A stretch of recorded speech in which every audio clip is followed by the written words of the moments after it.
अल्हम्दुलिल्लाहि रब्बिल आलमीन वस्सलातु वस्सलामु अला सय्यिदिल अंबियाइ वल मुरसलीन अम्मा बअद फ़अऊज़ु बिल्लाहि मिनश शैतानिर रजीम बिस्मिल्लाहिर रहमानिर रहीम अल फितनतु अशद्दु मिनल क़त्ल सदक़ल्लाहुल अज़ीम व सदक़ रसूलुहुन नबियुल करीमुर रऊफ़ुर रहीम।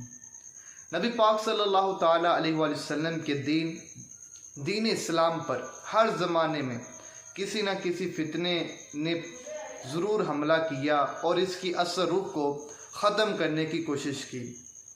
कभी यजीदी बादल आए और कभी हिजाजी, कभी मामूनी ताकतें आई और कभी तातारी कुव्वतें से टकराई, कभी ख़वारिज का फितना और कभी राफ़ज़ियत के फितने ने इस पर हमला किया। मगर अल्लाह की रहमत और उलमाए हक़ अहले सुन्नत की बदौलत दीन इस्लाम की असर हमेशा बाकी रही और ता क़यामत बाकी रहेगी इंशाअल्लाह अज़्ज़ा वजल। आज जिस फितने के बारे में ज़िक्र करेंगे उस फितने की खबर नबी रहमत नूर मुजस्सम सल्लल्लाहु अलैहि वसल्लम ने अपने प्यारे सहाबा को भी बता दी। अबू दाऊद की हदीस मुबारक है, हज़रत हुज़ैफ़ा रज़ियल्लाहु ताला अन्हु साहबी रसूल फरमाते हैं, अल्लाह की कसम नबी पाक सल्लल्लाहु ताला अलैहि वसल्लम ने इख्तिताम दुनिया तक यानी क़यामत आने तक के तमाम फितनों के बारे में हमें आगाह कर दिया। हमें उन फितनों के बानियों का नाम और उनके बाप का नाम और उनके कबीलों तक का नाम बयान कर दिया और वो 300 से ज़ायद फितने होंगे। बुखारी शरीफ के अंदर हज़रत अब्दुल्ला इब्न उमर सहाबी रसूल हज़रत उमर बिन ख़त्ताब के साहबजादे हज़रत अब्दुल्ला आप बयान करते हैं कि एक दिन नबी रहमत नूर मुजस्सम का दरियाए रहमत जोश में था। आपने अल्लाह की बारगाह में दुआ की, अल्लाहुम्मा बारिक लना फ़ी शामिना, ए अल्लाह हमारे मुल्क शाम में बरकत अता फरमा। फिर फरमाया अल्लाहुम्मा बारिक लना फ़ी यमनिना, ए अल्लाह हमारे मुल्क यमन में बरकत अता फरमा। कुछ लोगों ने कहा, क़ालू या रसूलल्लाह व फ़ी नजदिना, या रसूलल्लाह नजद के लिए भी दुआ फरमा दें। नबी पाक सल्लल्लाहु अलैहि वसल्लम ने दूसरी मरतबा मुल्क शाम और मुल्क यमन के लिए बरकत की दुआ फरमाई। फिर उन लोगों ने कहा, या रसूलल्लाह फ़ी नजदिना, या रसूलल्लाह हमारे नजद के लिए भी दुआ फरमाएं। नबी पाक ने तीसरी मरतबा मुल्क शाम और मुल्क यमन के लिए बरकत की दुआ फरमाई और नजद के लिए दुआ ना फरमाई।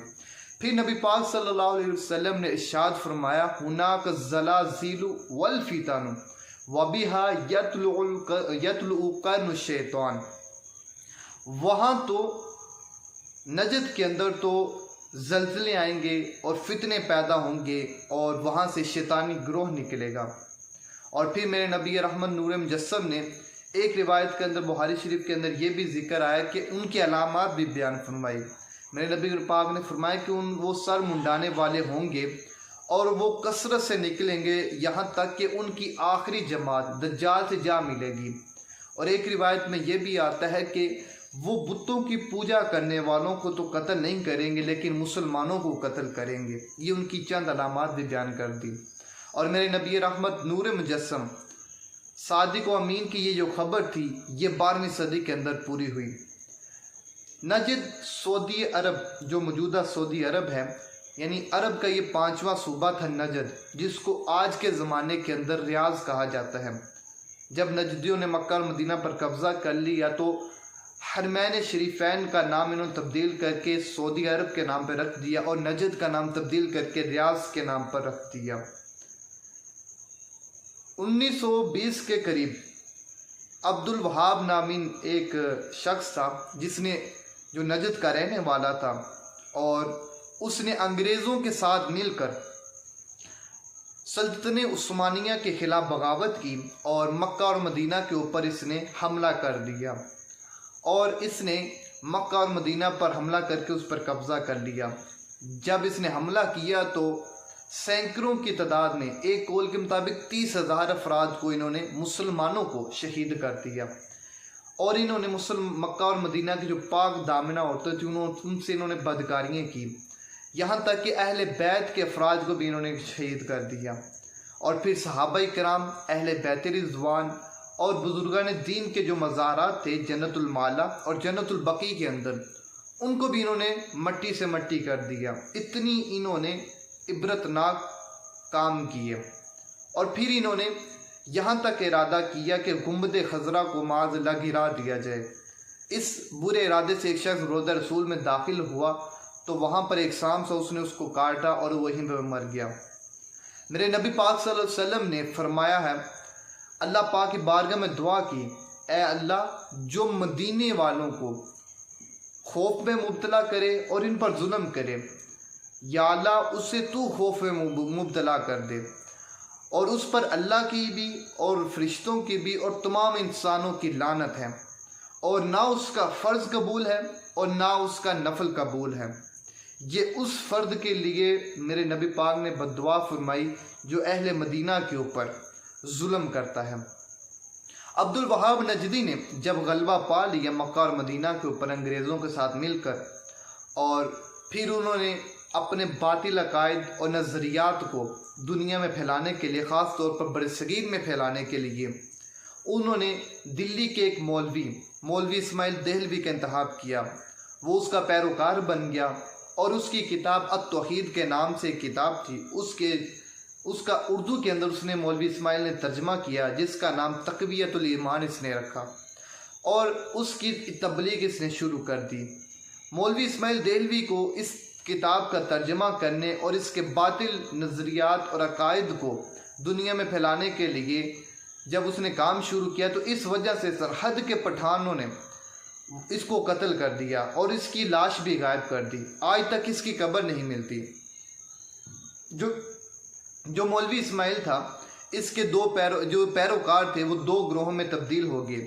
एक वो जिन्होंने आइमा अरबा उनकी तकलीद का इनकार किया और वो वहाबी बन गए, गैर मुक़ल्लिद बन गए।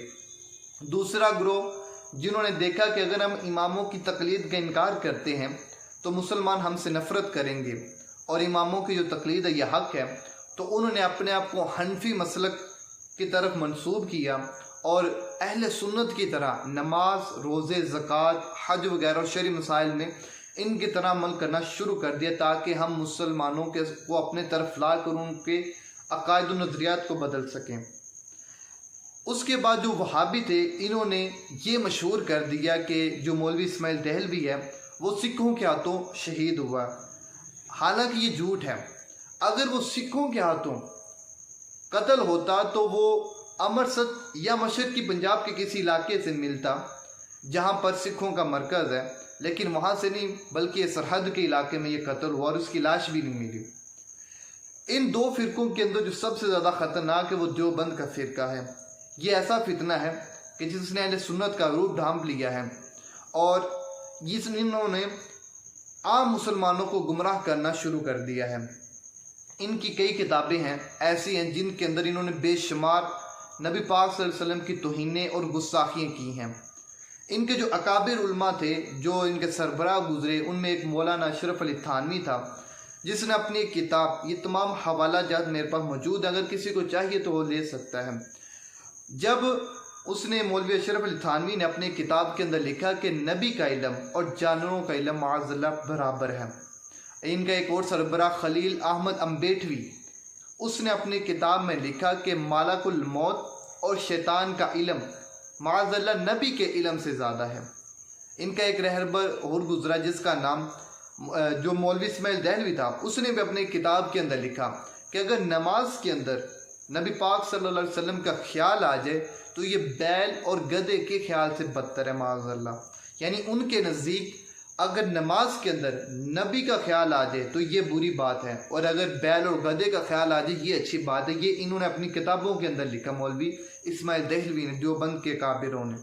और फिर इनका एक और रहबर था कासिम नानोतवी, उसने अपनी किताब के अंदर यहाँ तक हद कर दी कि आखिरी नबी मानने से इनकार कर दिया। उसने ख़ातमुन नबिय्यीन का माना आखिरी नबी मानने से इनकार कर दिया, और उसने लिखा कि ख़ातिम का माना असल नबी है, असली नबी।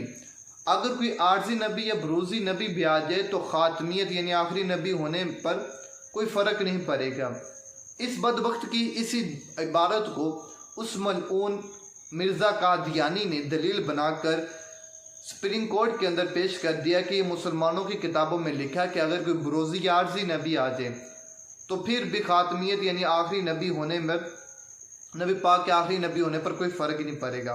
फिर इसका रद्द करने के लिए उलमा हक, उलमा अहले सुन्नत, मौलाना शाह अहमद नूरानी और जो अकाबिर उलमा कराम थे उस वक्त के, उन्होंने सुप्रीम कोर्ट के अंदर और कौमी असम्बली के अंदर इन बातिल अकायद का रद्द किया और फिर इनको आईने पाकिस्तान के अंदर मिर्ज़ाइयों को काफिर करार दिया। अल्लाह पाक से दुआ है कि अल्लाह पाक हमें क़यामत तक आने वाले तमाम फितनों से बचने की तौफीक अता फरमाए और जो उलमा हक है, उलमा अहले सुन्नत है, उनसे उनका साथ हमेशा देने की तौफीक अता फरमाए और सिरात मुस्तकीम पर हमेशा कायम व दायम रखे। आमीन बिजाहिन नबी अमीन वसल्लल्लाहु तआला अलैहि वसल्लम।